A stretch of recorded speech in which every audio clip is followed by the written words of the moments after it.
standing or they will continue to stand. So right now, we will call on the candidate that is here. I know the National Rescue movement, President Kennedy is on his way.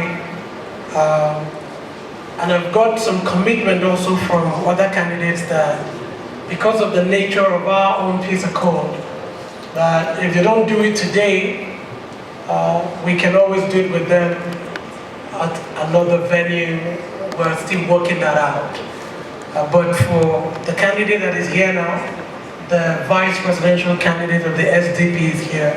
We'll call him on to sign on behalf of his principal, who just yesterday they called us that he had to go to another engagement out of the state.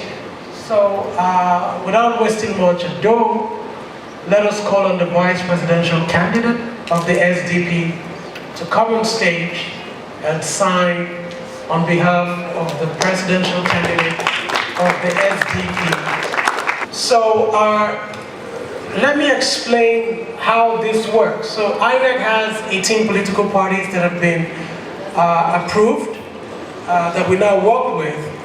So each of the candidates will be signing on the box where they have their party insignia. This is what the media would show to the world. This is what we will put out there to say, they made a commitment. That is the commitment of our peace accord, that they will not instigate young people to violence. So please, we will just give the vice presidential candidate about 60 seconds to give an endorsement of the peace process on behalf of his party.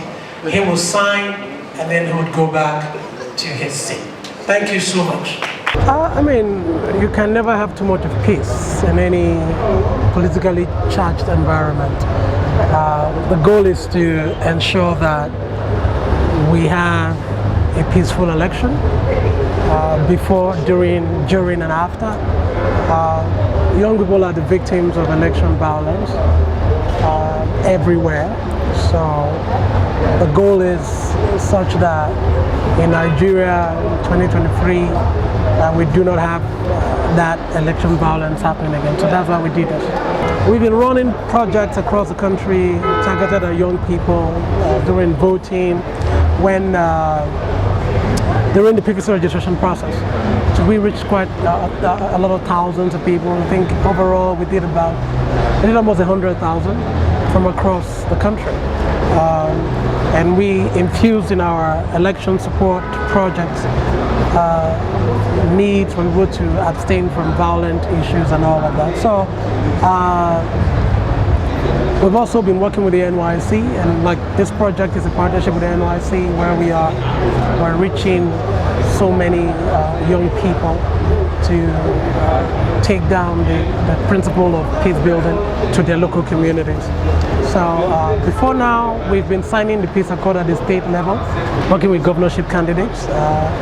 So yeah, we've been doing a lot of work even before today. Yeah, the monitoring is such that, will be such that we continue to hold them accountable for what they say, and allows the necessary institutions. The U.S. Embassy is one of our strong partners.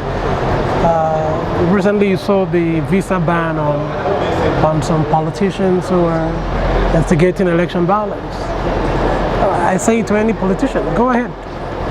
If you like instigate people to violence, you will not leave this country. Call to them is simple. In 2023, go out there, vote, defend your vote, hold the people who win accountable, but don't be told that your vote does not count. It counts. That's why they're buying it.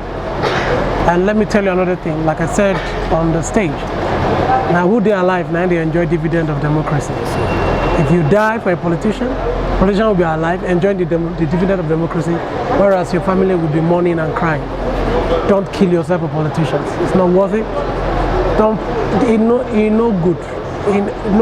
Even if they give you 2 million, no kill person for politician. You understand? No.